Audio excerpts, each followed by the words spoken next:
Have you ever wondered what happens after you die? What experiences do those we have lost go through? In the next hour, we will explore these profound mysteries and seek answers. The truth is, whether we acknowledge it or not, death is an inescapable reality for all of us. Everything we hold dear will eventually come to an end, and our possessions will lose their significance. We will become mere memories for those who are also on the path towards their own demise. I'm not entirely sure that everyone is ready to discuss their own death, even though it is the only certainty in life. However, it is essential to have this conversation, especially since families, schools, and the state largely failed to prepare us. Only various religions attempt to address this topic, but their narratives cannot be considered objective. What happens to us after we die? This question has occupied humanity for thousands of years, yet it remains unanswered. This quest for knowledge may even predate our search for a higher power, a force beyond our comprehension that could potentially shape our existence. The mystery of life, or rather existence after death, can be examined from biological, chemical, and physical viewpoints, as well as through spiritual, religious, and philosophical lenses. Each viewpoint offers a unique perspective, contributing to the richness and complexity of the topic. However, the latter three are highly subjective. Therefore, I will focus on death and the soul, the existence after death, near-death experiences, out-of-body experiences, and what science has discovered through research to date. There are countless verified accounts of people who have experienced a brush with death. These stories reveal truly intriguing insights, suggesting there is something in the unknown that extends beyond our current understanding.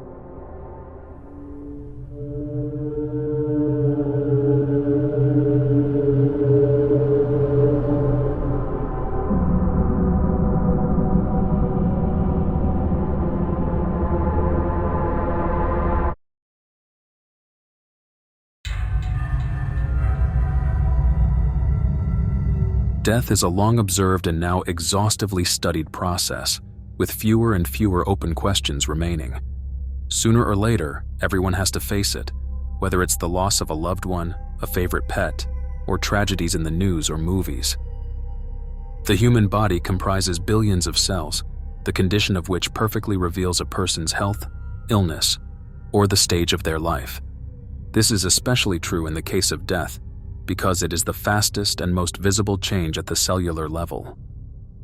According to scientific studies, natural death is not necessarily tied to a single moment. I highlight this because our lives can end in various ways, and the formula is different if someone is hit by a car, drowns, or falls off a high cliff. Therefore, the phenomenon should not be imagined as a situation where the cable is cut and everything is over. Instead, it is a relatively long process that can only be confirmed once the heart and breathing have stopped and brain activity is no longer detectable. The functioning of the human body is practically a constant struggle to stay alive and survive, helped by the air we breathe and the nutrients we take in.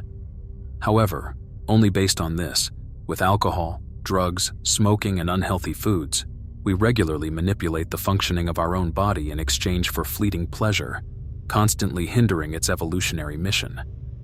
I don't want to be hypocritical, but no other living creature on Earth besides humans destroys itself in such ways with full awareness of the consequences. And this is precisely the category where the line between hedonism and passive suicide becomes very thin. From your first heartbeat to your last, your body undergoes a series of changes. These periods, such as puberty and the decline of old age, are clearly defined and have distinct characteristics for each stage of life. Death is the last such period in our lives, which ends everything. The time for this is, of course, different for everyone, depending on age, health, previous medical treatments, and, of course, luck. For instance, in the case of a heart attack, it can be a few minutes, but suffering from a prolonged illness can take weeks or even months until we ultimately close our eyes. In this regard, it is worth mentioning that, in general, a person sleeps to regenerate both physically and mentally. A dying person, on the other hand, seems to be sleeping continuously because he simply does not have enough energy to stay awake for a long time, as his heart is less able to pump oxygen-rich blood through the body. In the spiral of changes, a dying body requires less nutrient intake, appetite decreases over time, and even digesting the less food consumed becomes increasingly difficult. Visitors to people in such a situation tend to encourage the patient to eat, presumably with good intentions, but this is unlikely to be helpful in most cases. Constant lying leads to weight and muscle loss, and even the most basic movement, such as turning over, can be exhausting. In addition to significant fatigue, the cells that are constantly renewed in the body are not replaced with the same intensity as before, which can be noticed when the skin of the dying person feels thinner. However, cell renewal is also important from another perspective. Our internal organs can function for a while even after their oxygen and nutrient supply has been cut off. At the same time, cell division slows down and cell death starts. When too many cells die, the organs cannot regenerate anymore. This process occurs most quickly in the brain, where cells begin to die after 3 to 5 minutes, while the heart can continue to beat for up to half an hour. It's interesting to note that a healthy human body takes about 7 years to completely replace all of its cells with new ones. This means that while there are still cells in your body that were present 7 years ago, there are no cells left that were created 8 years ago. Thinner skin and deteriorating muscles make us more vulnerable to external dangers, such as cuts, blows, and bed sores. As the body approaches death, its temperature and respiratory rate begin to decrease, and mental stress worsens. The inevitable fulfillment of impending death is accompanied by melancholic agony, resignation, the desire to be free, letting go, and a complete disinterest in everything. While I wouldn't wish these on anyone, it's important to note that if someone is nearing death, they may encounter certain symptoms.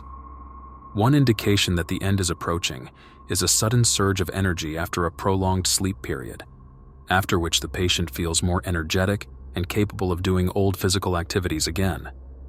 Perhaps they will even feel that they don't need the help of the hospital staff or medical instruments, but in fact, this is only an outburst, a sign that the internal organs are working incessantly to survive.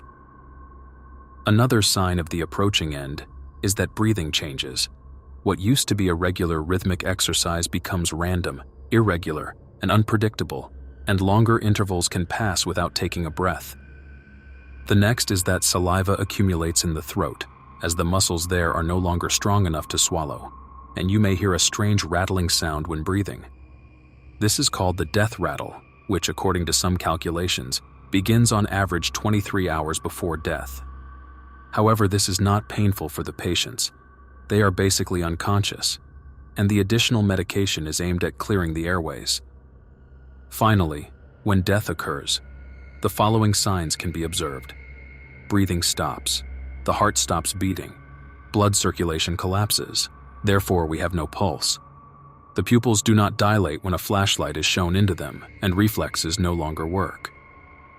This is called clinical death, an important characteristic of which is that resuscitation is possible, as opposed to brain death, where although the body can be artificially operated for a long time, and even childbirth can be performed, it is already an unconscious vegetative state with no way back. There are several post-mortem changes. For instance, the muscles first relax. The body temperature drops to the temperature of its surroundings. The blood begins to obey gravity, and bruised-like discoloration appears in the lowest part of the body. Then, starting from the head and neck, the body stiffens, first in the torso and then in the limbs, but a few days later the body relaxes again. Decomposition at the cellular level can start after as little as 4 to 5 minutes, when the cells begin to break down independently. The question may arise of whether death is painful. Here, I emphasize once again that I am talking about the basic case, so not if someone has a motorcycle accident, is severely burned, or is the victim of a brutal attack. The answer depends on the situation, but it is more painful than not without medication.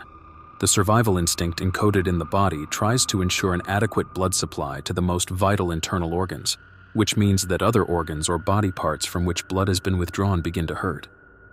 Of course, hospital workers are prepared for this, and pain can be alleviated with appropriate treatment. Now it is worth digging deeper into our brains because this is the most important thing for us now. As we approach our last breath, our perceptions may change. For example, sounds previously considered normal may become scary and frightening. The dying person may also confuse others or believe they see things that other people present do not. Interestingly, these changes in perception occur more often at night. Countless studies have proven that the brain shows activity for minutes, even after breathing and blood circulation have stopped. Although we cannot know this for sure, it is also possible that our brain doesn't know it yet after our main life functions have stopped. But this is just a theory, because brain activity does not equal perception or the person's consciousness. Research has also shown that in most cases, hearing and touch are the last two senses that remain as we approach death. This is why it's possible that having entered the final unconscious state, the dying person can still hear their loved ones and feel their caresses. Those who have returned from the dead have reported being able to recall sounds and words, or having one of their arms held while they were somewhere very far away. However, researchers have also investigated that at the threshold of the end, the brain releases a larger amount of biochemical substances, which may be a last desperate attempt to maintain the now flickering perception. In many cases, this can even cause a person to enter hyperreality. At such times, they may talk about a light at the end of a tunnel, or that they have seen their deceased loved ones again. However, it is not that simple, and since the afterlife is the main topic of the documentary, we will discuss it more later. So altogether, death is a longer process, and it is accompanied by other events. For example, when the Last Supper leaves the body, but I would rather not go into details about that. Depending on where the person was buried, the body's decomposition into a skeleton can take years. For instance, in Svalbard in the far north, burials have not been allowed since the 1950s because the cold climate and frozen ground simply prevent bodies from decomposing. We are biologically programmed so that the human body can function for about 120 years. It is a strange realization that if you now look in the mirror, or even look at your hands, you should know that they will all decay one day. The same thing happened to everyone buried throughout history. But what if we leave something behind? Let's talk a little about the soul.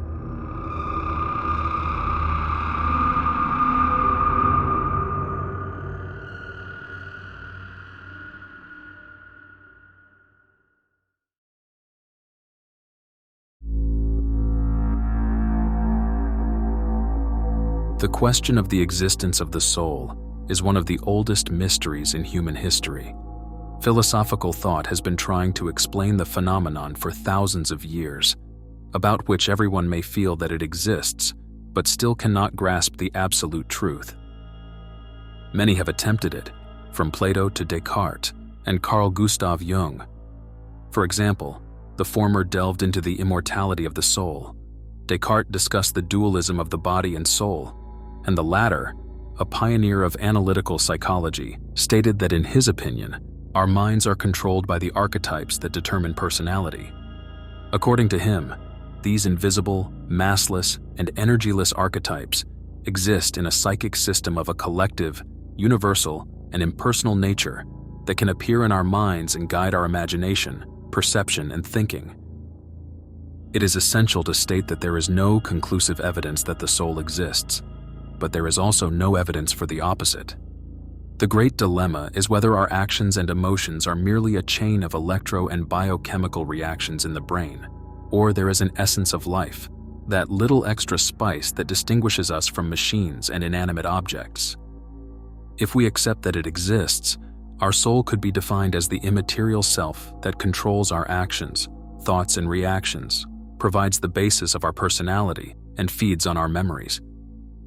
However, the various religions do not agree on whether the soul is immortal, and we are only its hosts in this earthly existence, or whether spirituality lasts only from conception to our last heartbeat.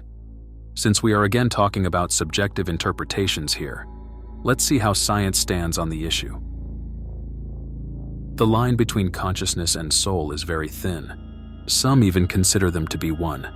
since the former can also be roughly defined as the system of behavior and thought that manifests itself in a person's mind and guides his actions, the totality of relationships and reactions to the world around us, wrapped in perception.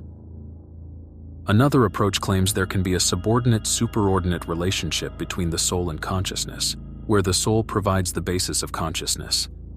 The biggest problem in understanding soul and consciousness is that their concepts do not fit into known physical systems, so one cannot measure them. The only thing that could be related to consciousness is the energy consumption of the brain, which accounts for about 20% of our entire body, almost 10 times more than its size would justify. The most significant difference between the scientific and religious/philosophical approaches is that the former strives for a drier, neurologically based explanation. At the same time, the latter, emphasizing spirituality, proclaims the superiority of consciousness over the material body. However, the truth may lie somewhere in between. Discoveries in quantum physics suggest that our material, tangible world may be held together or traversed by an as yet invisible world, a world that can appear around us and affect us, and as brain researcher and clinical psychologist Diogo Valadares Ponte and physical chemist Lothar Schaefer wrote in their joint study, the quantum phenomena now force us to think that the basis of the material world is non-material, and that there is a realm of the world that we can't see because it doesn't consist of material things, but of non-material forms. These forms are real, even though they are invisible, because they have the potential to appear in the empirical world and to act on us. They form a realm of potentiality in the physical reality, and all empirical things are emanations out of this realm. There are indications that the forms in the cosmic potentiality are patterns of information, thought-like, and that they are hanging together like the thoughts in our mind.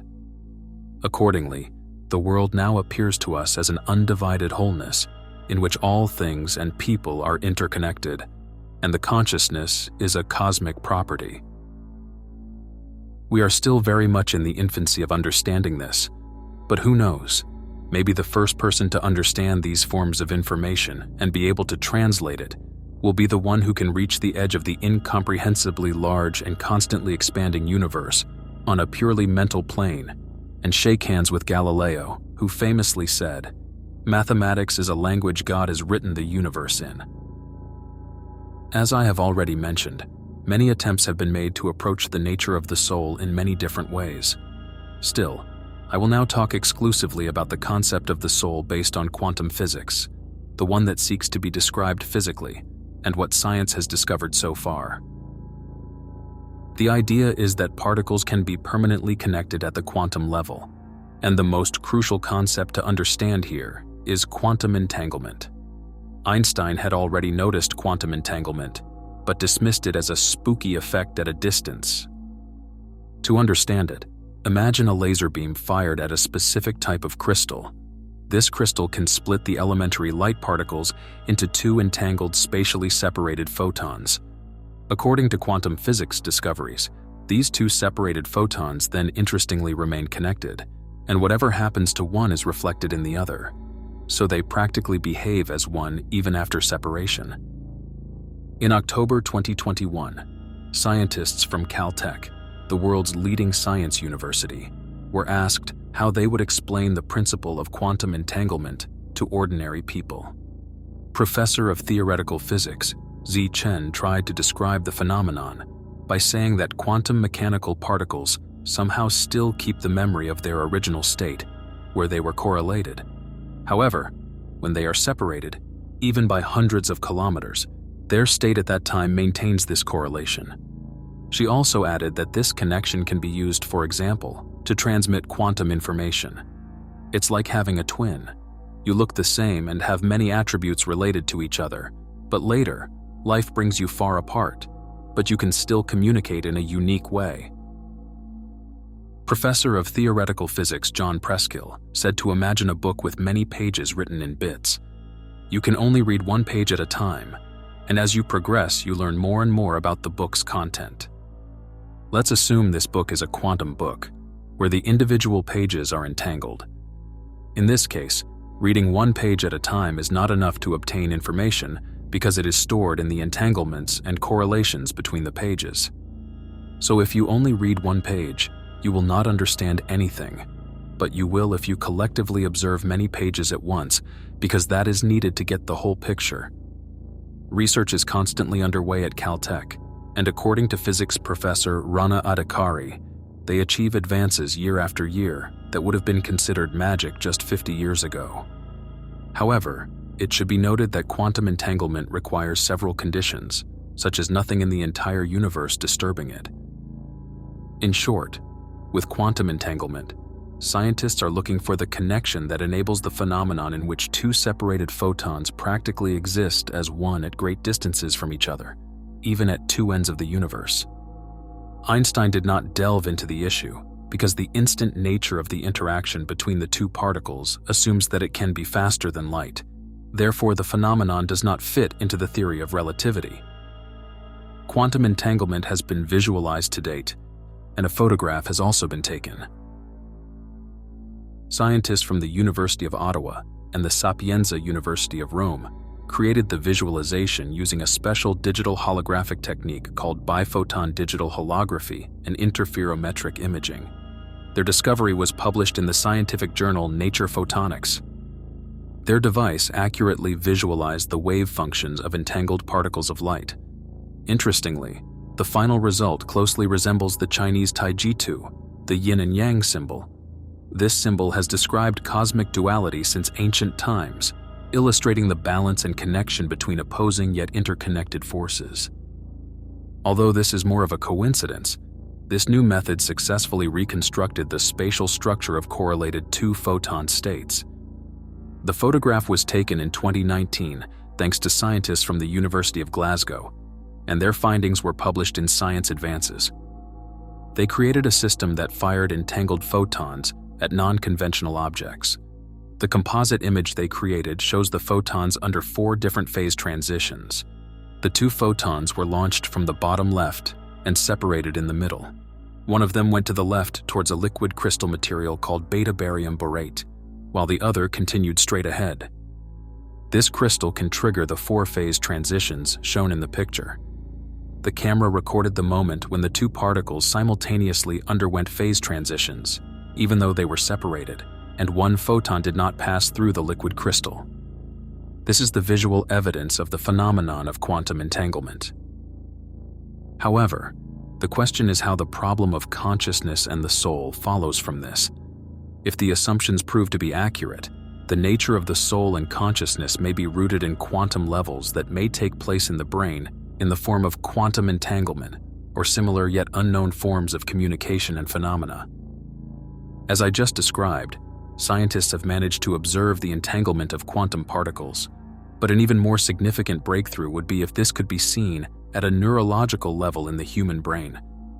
Consciousness and soul research is becoming increasingly popular in the scientific world.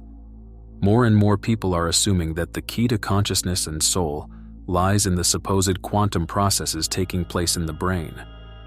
Although this is still an assumption, the basic principle is associated with the renowned Australian Nobel Prize-winning neurophysiologist John C. Eccles.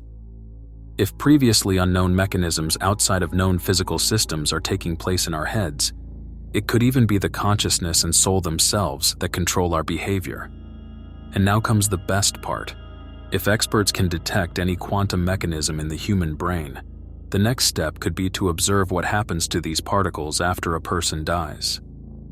What happens during a near-death experience? Do they leave the body and produce an out-of-body experience? Or do they continue to function after we die, suggesting that something remains of us and that there is an existence after death? They become one with the cosmos or are destroyed with us. Of course, all this is again speculation and contemplation. Still, it is very easy to see the incredible possibilities. Many scientists believe, however, that the brain is too wet, hot, and noisy for quantum mechanics' delicate operations to play a role in consciousness's functioning. I assure you that if anyone solves this mystery and makes our souls physically describable, it will be regarded as the greatest discovery of all time. And now we have arrived at the point where the first 2 chapters, the topics of death and the soul, come together. the medically verified near-death and out-of-body experiences, and I can say without any exaggeration that this will be memorable.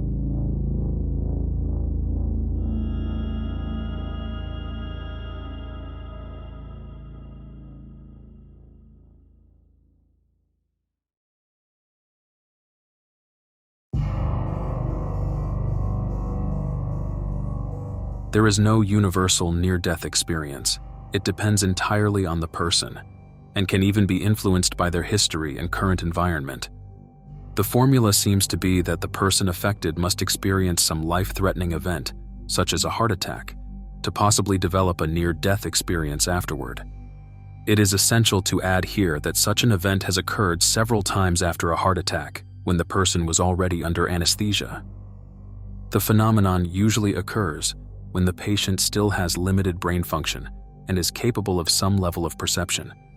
In other words, a near-death experience can most often happen between clinical death and resuscitation. These reports have exceptional credibility because they predominantly happened in a hospital environment with doctors and medical staff present. Numerous studies have been published on the subject. For example, in 2009, a 30-year research series was summarized in more than 300 pages under the title, The Handbook of Near-Death Experiences. For instance, they found that only 17% of the people they studied reported at least one of the typical near-death experiences. I'm thinking here of out-of-body experiences, feeling like they were in a tunnel, seeing a mysterious light, reliving memories of their lives, seeing deceased loved ones, and feeling a previously unimaginable sense of happiness and painlessness. In many cases, they also reported feeling like they were in another world. What is also important is that people from all corners of society tell stories about such experiences. Children, young people, older people, religious people, non-religious people, scientists, and church members from all over the world. Based on this alone, it doesn't matter what someone believed in or where they lived. As I mentioned, no two near-death experiences are the same, so there is no universal explanation for the sensation, and they haven't yet been able to figure out what might trigger them. In another study, researchers observed that such an event occurred in a higher proportion of those who had to be resuscitated, while the procedure lasted for a relatively long time, which also meant that the brain may have experienced a longer duration of oxygen deprivation. This lack of oxygen primarily affected the temporal and parietal lobes and the angular gyrus, an intermediate connection point in the brain. There is no evidence yet to prove that the otherworldly sensations originate from these areas, and we still need to find an answer to why migraine sufferers sometimes see similar lights to those who have had a near-death experience, and how epileptics can report out-of-body experiences. American cardiologist Michael Sabam published the book Recollections of Death in 1982, in which he also writes that people who have been saved reported similar things more frequently in the event of a heart attack. In 2001, Dutch cardiologist Pim van Lommel also wrote a study on the phenomenon. It's important to note that he himself had fallen into a coma before the research. When he awoke, he recognized the nurse and told her he had seen her putting his dentures in a small box. As it turned out, everything was correct, even though the cardiologist was definitely in a coma. The Near-Death Experience Research Foundation gathers reports globally and conducts extensive research on near-death experiences. Moreover, scientists are able to verify the authenticity of any reports using the NDEs scale, which experts have been developing since the early 1980s. During the examination, 16 questions must be answered to differentiate real near-death experiences from other phenomena, such as those considered paranormal. Researchers from the University of Virginia and the University of Liège in Belgium published a paper about these methods in 2020. They wrote that the 16-question scale has proven reliable over the decades and has good test-retest reliability as well. They added, however, that this test, like many others, is based on self-report, and perhaps more interestingly for us, initially, it did not address negative experiences. It was only in 1992 that the first studies were published, that not all near-death experiences are good and fill people with peace and happiness. In 14% of the cases, the people involved experienced a nightmarish and, quote, hellish experience. Partly because of this, but over time the system had to be revised. For instance, the fifth question, did you have a feeling of joy, was removed for redundancy because the next one asks, did you have a feeling of peace or pleasantness? 5 other topics were also added, so today's NDEs scale consists of 20 questions. It's worth exploring this more to clarify how the method works. The 20 topics concern whether the patient experienced an altered perception of time, speeded up thoughts, or heard one or several voices with no material incarnation.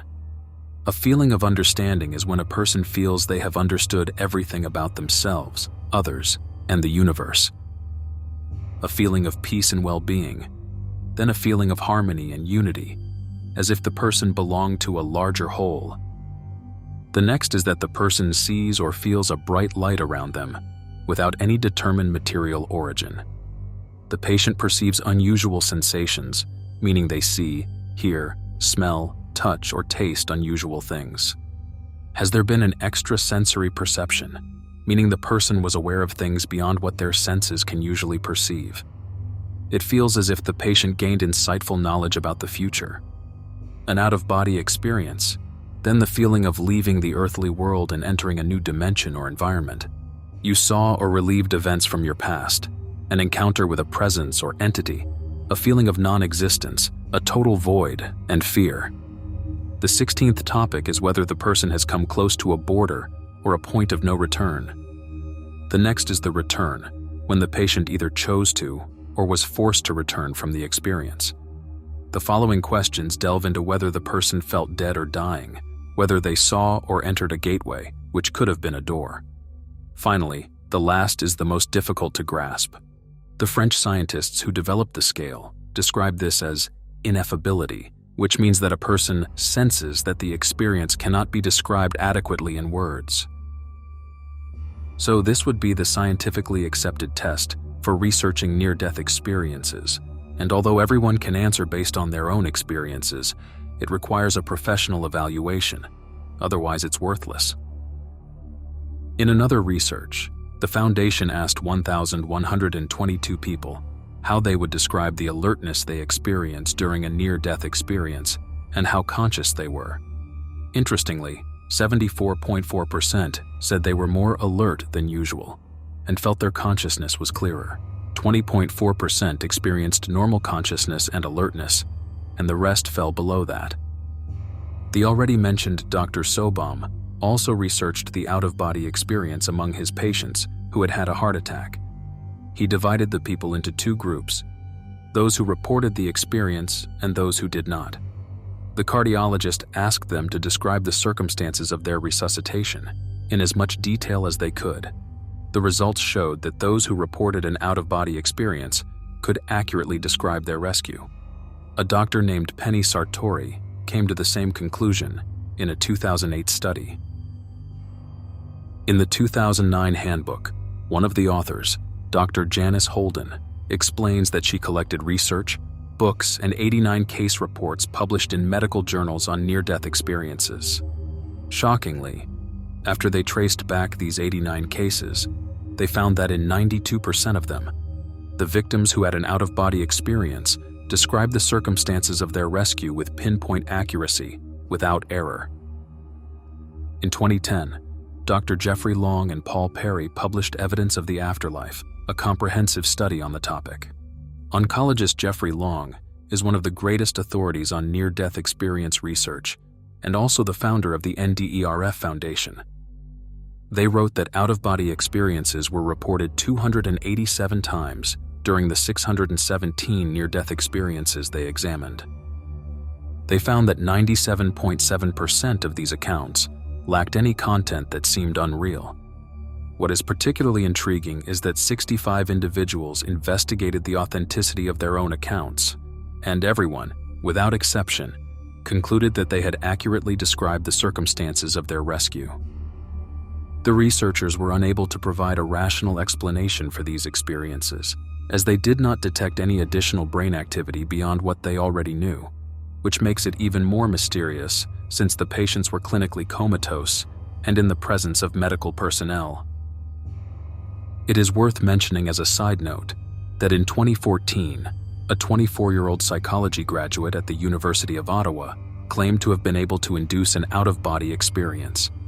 In the original research article published on Frontiers, scientists described how she spontaneously reported after class that she could have a similar out-of-body experience. She appeared surprised that not everyone could experience this. The participant described her experience as one she began performing as a child when bored with sleep time at preschool. She discovered she could elicit the experience of moving above her body and used it as a distraction when the kids were asked to nap. The student continued to perform this ability as she grew up, assuming that everyone could do it. Scientists performed a whole brain fMRI during such an event to see how various parts of the brain responsible for the mental representation and imagery of movement were activated. The experiment showed that the brain regions activated by the supposed out-of-body experience included the supplementary motor area, the cerebellum, the supramarginal gyrus, the inferior temporal gyrus, and the middle and superior orbitofrontal gyri. However, scientists emphasized that this was a single case study examining functional brain imaging patterns and could only rely on the student's words. Furthermore, she was not in a life-threatening situation. The event occurred in a controlled laboratory environment, but something certainly changed in her brain. In 1997, a psychology professor named Dr. Kenneth Ring published a book that examined out-of-body experiences among blind and severely visually impaired people. 31 people participated in the study, 10 of whom, however, were determined to be in no danger of death during what they considered a near-death experience. But most interestingly, 14 of the other subjects were born blind, and 9 of them reported seeing something in the jaws of death, and their accounts matched or were similar to those of the sighted. For example, a visually impaired woman named Marta told the researchers that in 1960, when she was only 5 years old, she almost drowned in a lake because she couldn't swim. As I mentioned, these accounts were verified, and hers was as follows. I was only 5 and could not swim. I got out too deep to stand up and struggled to swim or get back to standing depth. Eventually, I could no longer move a hand or foot and could only surrender to the water. I recall my eyes open, how beautiful the particles in the lake were, and how peaceful I felt knowing I was not capable of moving an inch or doing anything else but surrender. I slowly breathed in the water and immediately lost consciousness. A beautiful woman dressed in bright white light pulled me out, and looking into my eyes, asked me what I wanted. I was completely satisfied and could think of nothing until it occurred to me to take a trip around the lake. I did and saw details I would never have seen in real life.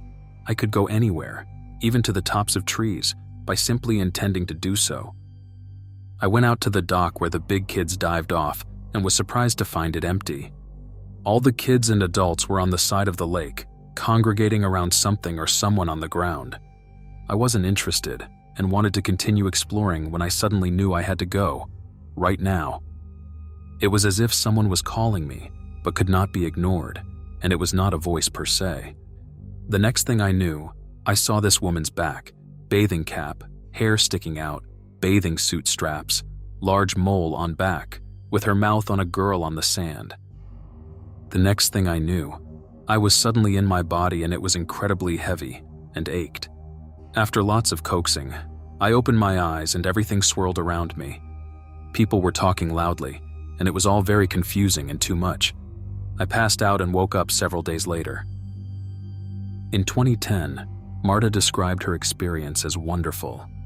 She also said that during her journey, her thoughts were speeded up incredibly fast, and she felt more alert and conscious than normal. She added that everything seemed to be happening at once, or time stopped or lost all meaning. I was in no hurry and not aware of time. I felt as if I was in the now, with no thought for the past or the future. Indescribably beautiful, total peace, contentedness, love, rightness, oneness. These were the words she used.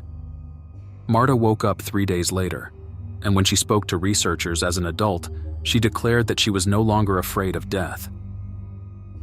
When I passed out under the water, my eyes were open, and I sensed that my consciousness became one with the water, and it became my body. It was such a great experience that I have no fear of death, Marta said. Brian Weiss, a psychiatrist trained at Columbia University in Yale, told a story about a woman who had become blind due to old age. Weiss was the chairman of the psychiatric department at Miami's Mount Sinai Hospital when the elderly woman had a heart attack in the building. The medical staff immediately began resuscitation, during which the unconscious woman felt herself being separated from her body and stood near the window, watching the resuscitation. She felt no pain, but during the operation, a pen fell out of her doctor's pocket and rolled to the window, where the old lady also sensed herself. The doctor quickly picked up the pen and returned to save her, which was ultimately successful.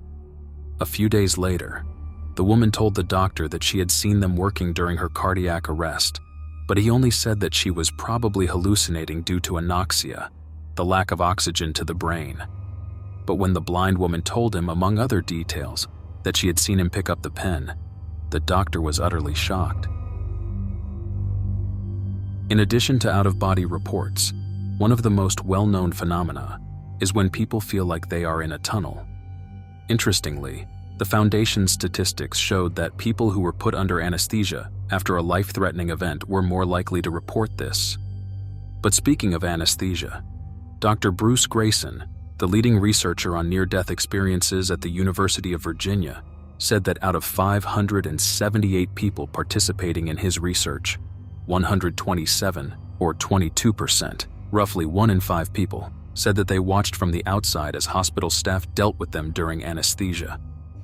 Some people even claimed to have seen a bright light source, as well as their deceased acquaintances and relatives, and many of their memories resurfaced much more clearly than ever before. The phenomenon in which various events from our lives flash before our eyes is known in English literature as a life review. Interestingly, those who have described this experience often speak of it as if they were observing their lives from an external perspective, watching their memories unfold before them. What makes this event special is that several people reported not only watching themselves from the outside as they interacted with others, but also specifically feeling what the other person was feeling while this was happening. In a 2014 study, Dr. Jeffrey Long published the following report on the website of the U.S. National Library of Medicine. I went into a dark place with nothing around me, but I wasn't scared. It was really peaceful there. I then began to see my whole life unfolding before me like a film projected on a screen, from babyhood to adult life. It was so real. I was looking at myself, but better than a 3D movie, as I was also capable of sensing the feelings of the persons I had interacted with through the years. I could feel the good and bad emotions I made them go through. Several individuals have reported that memories they had long forgotten have resurfaced.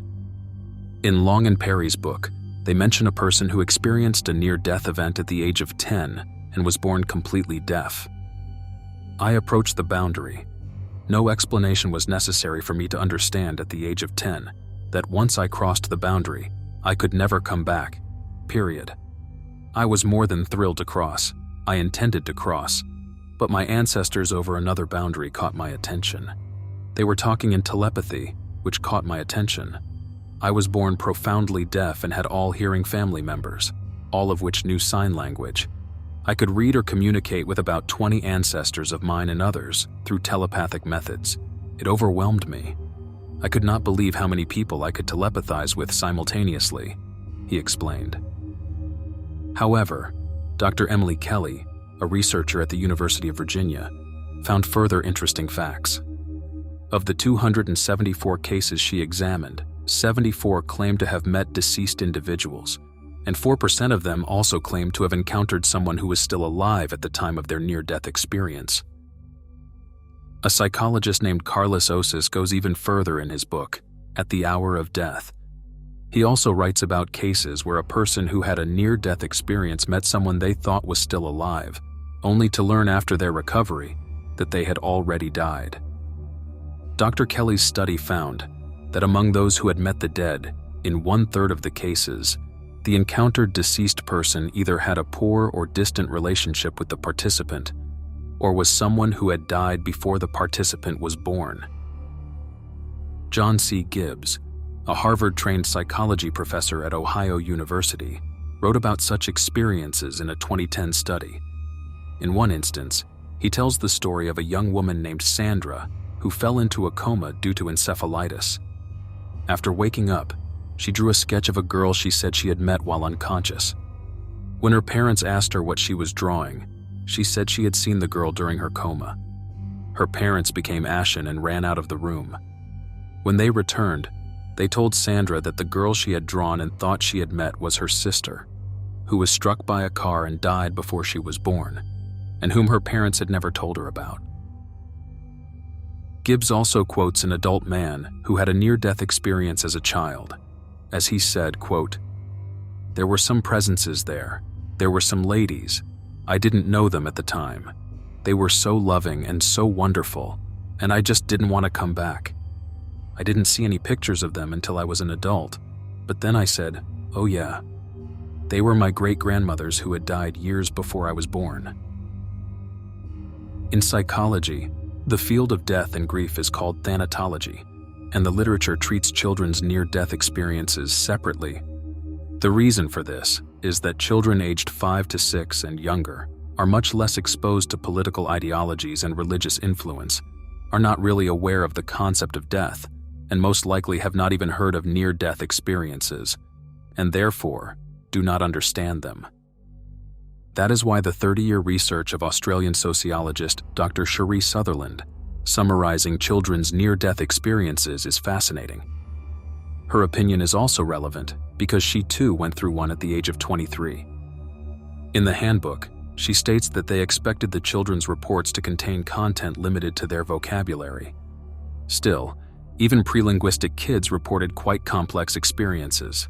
The expert concluded that the age of the children does not affect the content of their near-death experiences, and they are almost strikingly similar to those of older children and adults. Dr. Jeffrey Long examined 500 deemed authentic reports from around the world, from young and old, men and women, various religions, agnostics, atheists, scientists, and priests.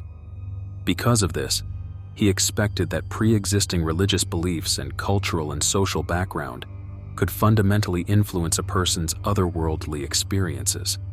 Despite all this, after examining 500 cases from dozens of countries, he concluded that it practically did not matter where and how someone lived or what they believed before. The content of their reports was broadly similar. He said he compared the stories of those from Western, predominantly English-speaking Judeo-Christian cultures, with accounts from other parts of the world, where non-Western countries were defined as areas of the world that are predominantly not of Jewish or Christian heritage. Dr. Long concluded that they were much more similar than not. He also highlighted that these experiences are just as common among Muslims, and that they are the same in their main attributes as those of Christians and Jews. An investigation of 19 Iranian Muslim near-death experiences, or NDEs, concluded. Our results suggest that Muslim NDEs may actually be quite common, as they are in the West, and may not be especially different in their key features from Western NDEs, and therefore not heavily influenced by cultural variations, including prior religious or spiritual beliefs. Another study of 8 Muslim NDEs found, although the documentation standard of the available cases is generally low, these accounts indicate that structure and contents of NDEs from many non-Western Muslim communities are largely similar to those reported in the Western NDE literature. Cultural and religious differences, therefore, do not influence the experience to the extent that one would otherwise expect due to lifestyle and religious discrepancies. Overall, it can be stated that roughly 1 in 5 people go through near-death experiences, and those who do experience it report the same in terms of main characteristics. Based on our current understanding, near-death experiences are distinct from dreams, as dreams typically involve faces we have already encountered. Furthermore, dreams are significantly shaped by our cultural context and recent experiences, such as events like an upcoming job interview. Many people report either not perceiving anything or only experiencing a profound darkness. A common sensation is unearthly peace and happiness, while fewer individuals have reported feelings of panic or fear.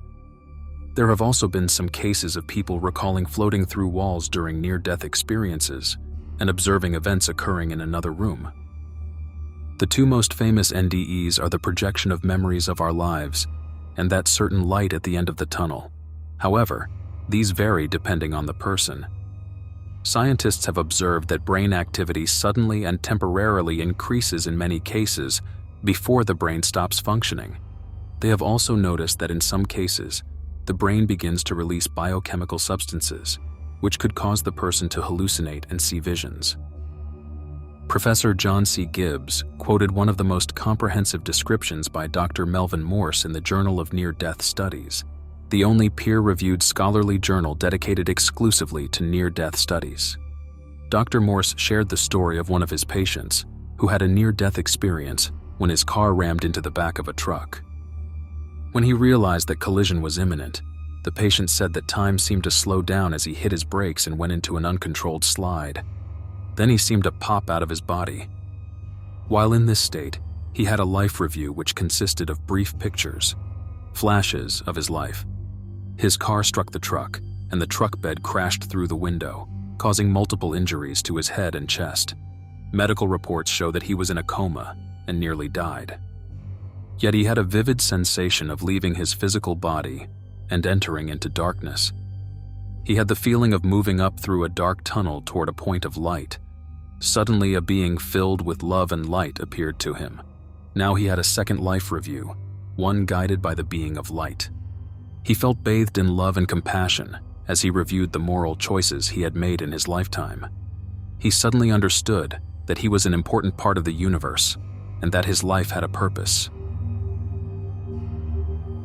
It is difficult to articulate the possible transphysical continuation of our consciousness after our bodies have shut down, but as Bruce Grayson, a researcher at the University of Virginia School of Medicine, put it, these features and the occurrence of heightened mental functioning when the brain is severely impaired, such as under general anesthesia and in cardiac arrest, challenge the common assumption in neuroscience that consciousness is solely the product of brain processes, or that mind is merely the subjective concomitant of neurological events.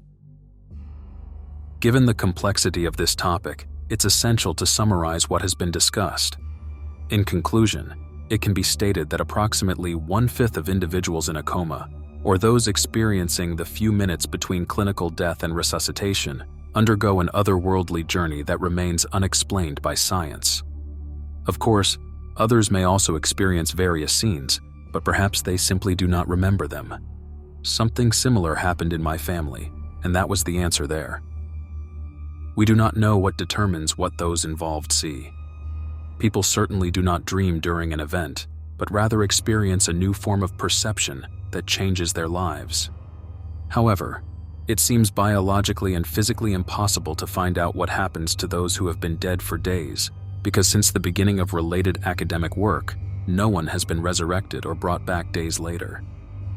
Science is undoubtedly advancing toward a future where, with the help of quantum physics, we may someday understand what happens in our brains at a neurological level around death, although that still seems quite distant.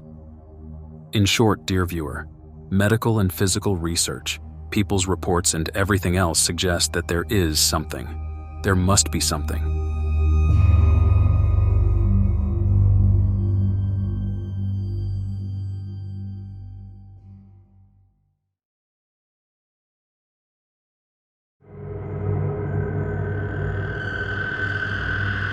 Finally, I decided to tell you more near-death experiences that are considered authentic. An adult woman named Carol reported her experience from when she was in 8th grade. She mentioned that she was hospitalized in Tacoma, Washington on August 22, 1980, while awaiting transfer to Seattle for a bone marrow transplant. My mother, brother, and I were staying in a guest house next to the hospital where they were treating me, and every day I'd go over there and would have my blood taken and my condition monitored. This particular day was my brother's 15th birthday, and I was lying in a hospital bed waiting for my results to come back so I could get out of there and hang out with my family. After a time, I noticed, almost idly, that there were long stretches between breaths, and I had to remind myself to take one. I could feel myself fading, and I knew, without question, that I was about to die. I had a strong sense that this was both okay and necessary. I understood that death was not an enemy, that my death was one of many required to move the human spirit forward. I was glad it was me this time, and not someone else. This pretty much answered the question I had been asking since I came down with aplastic anemia, which was, why me? My mother was by my bedside while I talked about giving away my pitifully few possessions, such as my stereo and my books. I asked her to please tell my older brother that I didn't mind, and with that, I surrendered. I simply let go of life. I immediately found myself wrapped in a velvety blackness, which held a feeling of being somewhere else. There was no pain, no fear. I was still around, aware of what was happening, but for the moment, nothing was happening. Then, in the next moment, I found myself reliving my life. I mean my whole life, every bit of it, and it took no time at all. When I saw the film American Beauty, I thought that the person who wrote that final speech about when your life passes before your eyes must have had a near-death experience. It's exactly like that. It takes just a moment, but it stretches on forever, with some parts standing out more than others. You could call it a life review, but it was more in-depth than that. It was multifaceted. These were the facets. First, I experienced incidents from my life from my own point of view. Second, from the point of view of whoever was with me. And third, from the point of view of a witness, a watcher of sorts, all simultaneously. One occasion I relived affected me deeply. I was in the 8th grade and was with my friends at school, leading them on in verbally abusing another one of our friends. It was cruel behavior, and I was drenched in it. I got to be me and experience that secret little thrill you get when you are cleverly mean to someone. I got to experience the admiration, tinged with fear, of the girls who were going along with me. And lastly, I also experienced the humiliation and pain of the one we were tormenting. I got to not just see her, but to be her, including her being huddled next to the lockers, alone and crying, after the rest of us had left. I found myself full of remorse, first over what I had done, and then over the fact that I was dead and couldn't make up for it. My mind and my heart were crying out, "I'm sorry. I'm so sorry," when I heard a chuckle and felt a presence with me in the blackness. The presence expressed amusement over my despair and answered with heart and mind something to the effect of, "You were just a kid. How bad could you have been?" Along with this communication, I was embraced by love, a love that had layer upon layer of compassion. It felt like home, like coming inside from the snow to a warm fire, the smell of good things cooking, and the laughter of family. And it was euphoric beyond anything I'd felt before or anything I've felt since. Then I remember waking up. The nurse told me I had given them quite a scare, that when they tested my blood, the counts were too low to sustain life. They had been worried they wouldn't be able to give me a blood transfusion in time to keep me from slipping away. I, on the other hand, was disappointed I was still alive.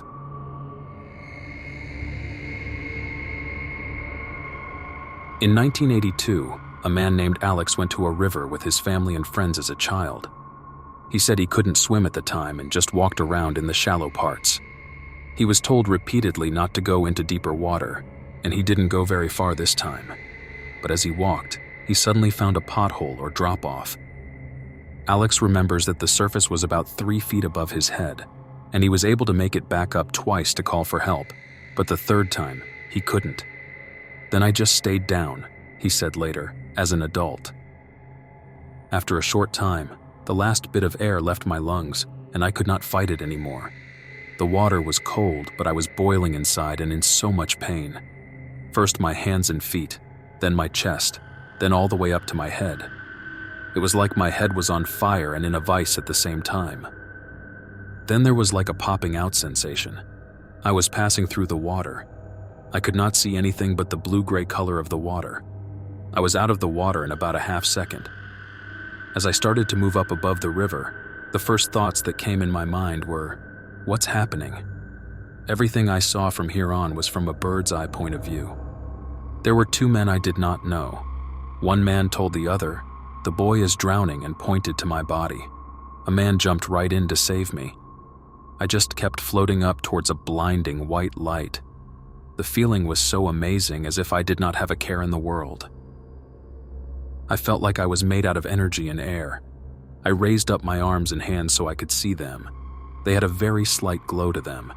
They were not flesh, but energy and air-like. They were not see-through. My arms still had hands and fingers. I opened and closed my hands to make fists. At this point, they had pulled my body out of the water and laid it against a tree. Upon seeing my body lying there, I started to hate not being in my body. At this point, I was floating about 40 feet up. Every thought was, I hate being like this. I have to get back into my body somehow. There were 6 people around my body, 3 on each side. One of them pushed on my waist, and a bunch of water came out of my mouth.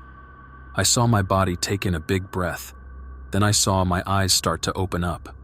Then snap. I went from seeing only the tops of their heads to seeing their faces as I was snapped back inside my body. I remember everyone was asking me if I was okay. The horror of drowning was nothing compared to my out-of-body experience. The following story was told by a man named Anthony, also as an adult. His accident happened after lunch outside the school cafeteria. He said it was customary to help the janitor take the trash outside to the dumpsters. There was a side door with a small concrete staircase, with 2 or 3 steps leading to that area, and he somehow fell and hit his head on the steps. He didn't remember the exact circumstances, but he did remember that he was watching the events unfold in the backyard from above. Anthony said he was floating over the scene and felt no negative emotions. He wasn't frightened, concerned, or anxious. He thought the whole situation was peaceful and natural. I know I was very young at the time, but I am able to still experience it as it happened all these many years later. As I floated over the scene, I witnessed the other kids below me who were huddled around my body. Somewhere along the line, they moved my body closer to the large trash dumpster, which was top-loading type and had wood steps with a platform to reach it, he recalled. He had no idea why they did this. Later, it was speculated that maybe school administrators had taken him away to cover up the accident. They did move my body, and I did watch them do it, Anthony claimed. He felt himself slowly rising and floating above the trees, then suddenly falling back. His next memory was of slowly regaining his consciousness in the back seat of his mother's car as they rushed to the hospital, as the school had not called an ambulance. He was in a semi-coma for a few days, but one night, he abruptly came back and was freaked out because he didn't know where he was or why. Anthony later stated that during the incident, he felt complete peace, unlike anything he had felt before or since, and had a sense that he had been sent back for a purpose. This story is also extraordinary because the school's negligence led to the case going to court, where Anthony said that someone had moved his body, to which the judge asked where he got that from. The boy replied that he had seen himself being moved away. I told him I watched them do it, he said. I remember the experience more accurately than other life events that occurred around the time of the experience. I was age 5. I only remember bits and pieces from that age. My experience is complete and vivid to this day 45 years later, he recalled as an adult. The judge was skeptical about the out-of-body experience, which is understandable since Anthony was only 5 years old.